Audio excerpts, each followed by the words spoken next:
atravessando a fronteira Canadá-Estados Unidos, dia 2 de agosto. É o 102º dia no posto chamado Roseville. E eu entro nos Estados Unidos, no estado de Montana, numa cidade chamada Eureka. Eu tava bem nervosa, tava bem ansiosa com as questões do visto.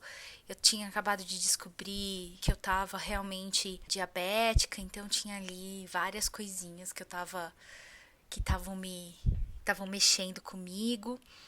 Então eu tenho um turbilhão de sentimentos nessas imagens aí.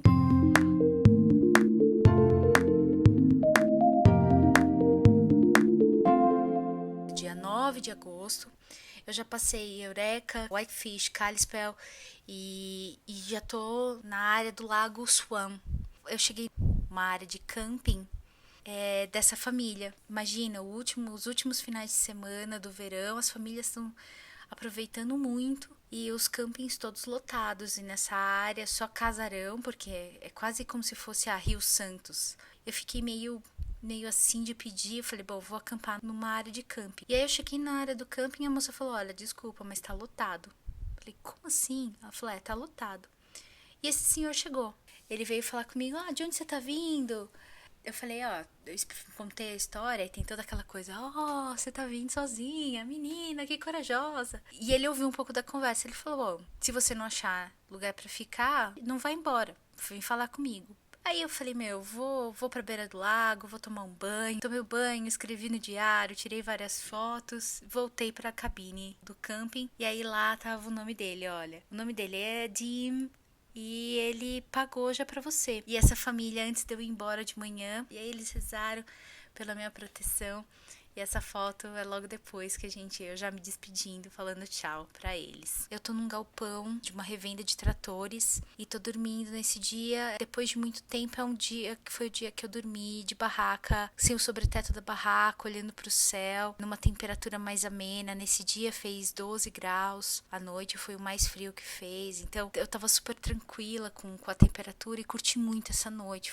Eu tava muito feliz. Eu cheguei nesse lugar, logo depois da cidade de Whitefish, e vi esse senhor fechando a loja. Falei, eu vi que o senhor tem um galpão ali, será que eu poderia montar minha barraca aqui só pra passar a noite? Ele falou, olha, tem hotel na cidade. Eu falei, então, eu tô de bicicleta. Aí que ele olhou pra minha bicicleta e ele falou, tá bom, você não vai fazer bagunça, né? Eu falei, não, eu saio amanhã cedinho, antes mesmo de vocês chegarem. E assim fiz. Eu acampei por volta das 4 horas da tarde, saí 6 horas da manhã sem que ele visse. O legal de acampar dentro de propriedades é que eu me sinto muito segura. E a noite normalmente rende mais descanso.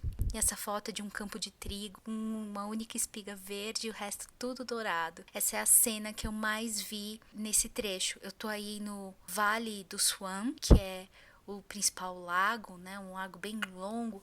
Tem uma área bem bonita em volta de propriedades rurais e campos de trigo foi uma das coisas que eu mais vi. E eu fiquei apaixonada pelo visual, porque você olhando assim, todo aquele campo, aquela vastidão dourada, parece veludo. Uma área de camping, já saí daquela estrada e já tô quase indo em direção, tô quase chegando em Helena. E aí eu tava caminhando pelo camping e aí o que eu vejo? Esses veados whitetail, de rabo branco. Pareciam dois irmãos. Eles tinham o mesmo tamanho, mesma patronagem, estavam juntos, são jovens, eram bem jovenzinhos. E um deles se aproxima muito. Eu fiquei nesse lugar aí umas 2, 3 horas, sentada na grama, até que eles se acostumassem com a minha presença. E aí um deles, mais avançadinho, começou a chegar perto.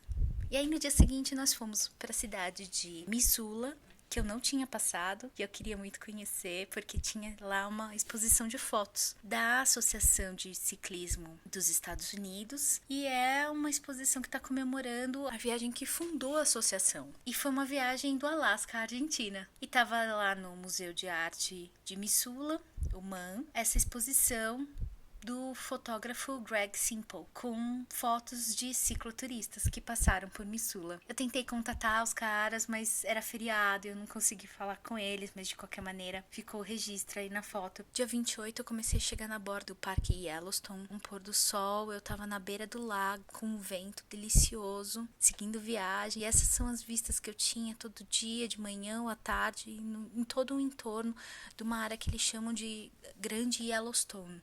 E aí cheguei em Gardner, no dia 29, no dia em que o fogo, que eles chamam do incêndio Barry, que foi o incêndio desse verão, estava começando. Então, quase não dá para ver as montanhas ao fundo por conta da fumaça do incêndio. Eu entro no parque, tem essa placa. Eu atravessando o paralelo da latitude 45, que sinaliza, que marca a metade do caminho entre o Equador e o Polo Norte. E aí eu faço a dancinha, super envergonhada. Eu saí de Montana e entrei no estado do Wyoming. Mais uma fronteira, mais um estado para contabilizar. E cheguei no núcleo Mammoth.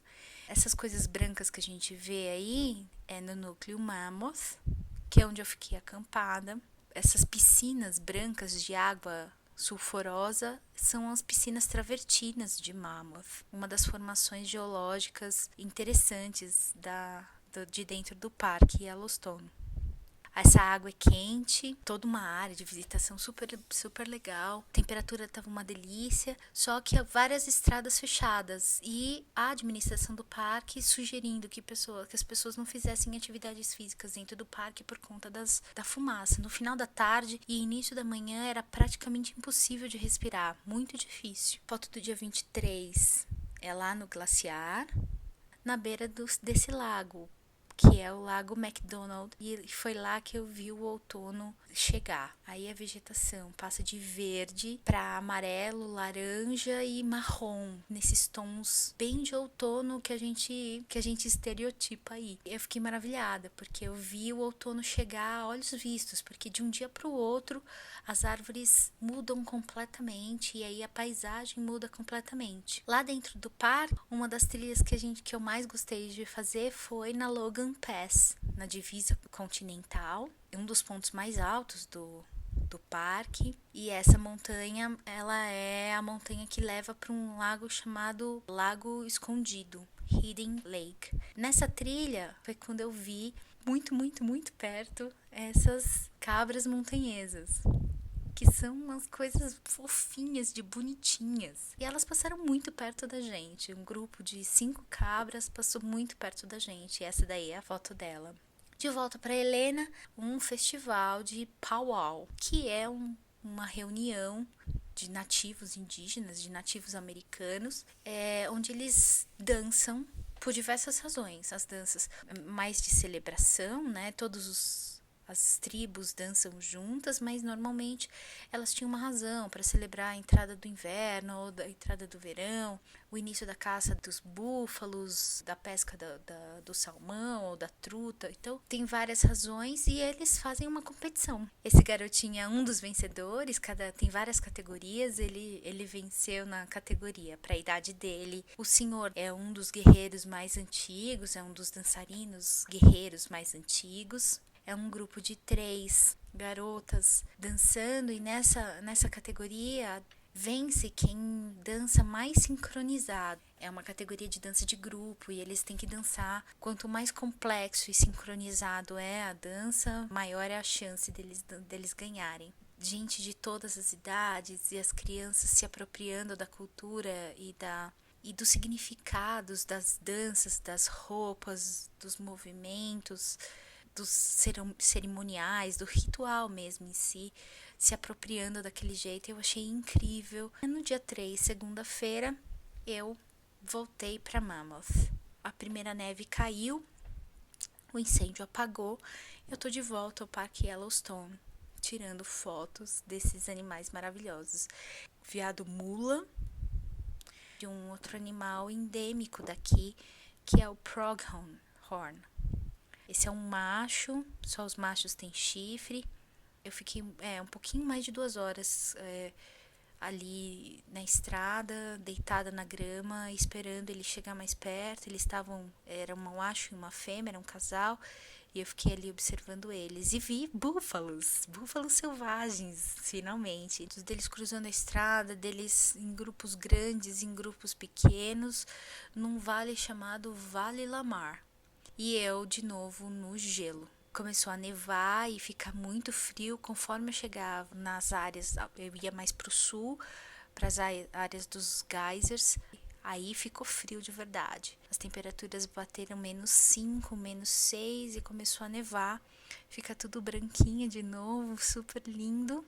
O famoso Old Faithful, o geyser mais famoso do Yellowstone e provavelmente o mais famoso do mundo. Não é muito comum geysers serem previsíveis, mas o Old Faithful, que é o velho confiável, é um geyser que eles conseguem prever de quanto em quanto tempo. Então tem lá uma tabelinha com as horas em que o geyser vai erudir, vai espirrar água. E aí tem uma arquibancada e as pessoas ficam ali assistindo o Old Faithful. Voltei a pedalar, a minha máquina já estava começando a falhar, a minha GoPro não estava mais funcionando. Passando de novo a Continental Divide, que é a divisa do continental, para onde a partir dali os rios correm ou para um oceano ou para o outro, ou para o Pacífico ou para o Atlântico. Eu tô no alto de uma montanha já dentro do Parque Grand Teton. O amanhecer, o nascer do sol mais mágico que eu vi até aqui nessa viagem. Parecia que tinha dois céus, um em cima e outro embaixo, e as nuvens subindo por conta da umidade da manhã, então estava aquecendo, formando umas colunas de ar, e aí as nuvens subiam. Foi uma das manhãs mais mágicas que eu vi em toda a minha viagem até aqui. As famosas Grand Teton. E Teton quer dizer teta. E o formato dessas montanhas é o que dá o nome ao parque. Eu fiquei pensando muito se todas as pessoas soubessem que Teton é tetas em francês, se eles iriam manter o nome do parque assim, mas é um dos parques mais interessantes. Essas montanhas cercam um vale, e a estrada passa o tempo todo dentro do vale, com pouquíssimas montanhas, poucas elevações, e eu passei praticamente o tempo todo dentro desse vale, cercada por essas montanhas. Esse vale é uma área de terras muito jovens, geologicamente muito jovem. Esse vale em volta muito antigo e esse vale muito, muito jovem, porque as montanhas estão se afastando e formando esse vale. É bem legal. É uma das minhas vistas favoritas. Eu só não tô olhando para cima, eu tô olhando para baixo, e eu adoro quando o solo tá coberto de folhas, e eu acho que não tem nada mais outonal do que essa carinha de amarela, o chão coberto de amarelo, de ouro. É maravilhoso. Saindo do Wyoming para Idaho, vi essa cabaninha no meio do campo, sozinha, meio destruída, e fiquei aí também um tempão, ouvindo o vento passar. Tava uma brisa gostosa vindo das montanhas. Sentei para comer uma fruta. Quando eu olho para trás, o que eu vejo é uma águia careca, a ave símbolo dos Estados Unidos, e esse bicho ficou ali uns 20 minutos imóvel. Eu fiquei pensando, meu Deus, quando foi que a gente perdeu essa capacidade de contemplar, de simplesmente ficar parado, vivendo, sentindo a vida dentro da gente e fora da gente? Esses bichos ficam muito tempo parados, simplesmente sentindo a vida. E eu fiquei ali com ela, olhando. Tirei algumas fotos. Descendo a estrada, que eu vejo um rebanho cruzando a estrada e bloqueando completamente, um rebanho enorme, cercado por 4 cachorros. 5 cachorros, mantendo as ovelhas no sentido delas. Eu falei, será que esses cachorros estão sozinhos cuidando dessas ovelhas? Que impressionante. Quando eu olho para cima, o que eu vejo é esse homem, esse índio que cuida. Eu estava bem perto já do reservatório da aldeia Blackfoot. Então, algumas propriedades ali são de tribos. Essa daí é uma delas. E ele cuida dessa ovelha, desse rebanho de ovelhas, para a família dele, que é uma mini aldeia. Eles moram todos juntos. Ele cuida e pastoreia para eles.